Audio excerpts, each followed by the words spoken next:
মজাদার কাতলা মাছের রেসিপি একবার বানালে বারবার বানাবে।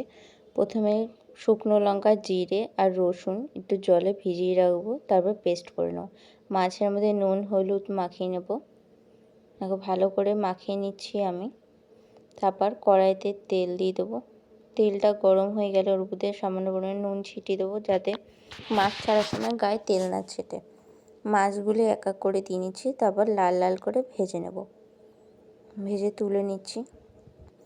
ওই তেলের মধ্যে ডুমো ডুমো করে আলু কেটে ভেজে নেবো এক এক করে আলুগুলো। তেলের মধ্যে কালো জিরে ফোড়ন দেব, একটু নাড়িয়ে নিচ্ছি। তারপর কুচানো পেঁয়াজগুলোও দিয়ে দেব, ভালো করে নাড়িয়ে নিচ্ছি।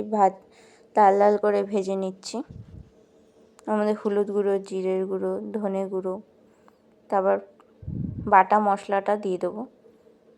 ভালো করে নাড়িয়ে নিচ্ছি। দেখো টমেটো পেস্ট দেব, নাড়িয়ে সামান্য পরিমাণে নুন ছিটিয়ে দেবো। তেল ছেড়ে গেলে ওর মধ্যে আলু দিয়ে সেদ্ধ করতে দিয়ে দেবো। সেদ্ধ হয়ে গেলে ঢাকনা সরিয়ে দেখো আলু সেদ্ধ হয়ে গেছে। এবার ভেজে রাখা মাছগুলো এক এক করে দিয়ে দেবো, দিয়ে কিছুক্ষণ ফুটিয়ে তারপর নামিয়ে নেব। ভিডিওটা ভালো লাগলে চ্যানেলটা সাবস্ক্রাইব করবে, লাইক করবে আর কমেন্টে জানাবে কেমন লাগলো।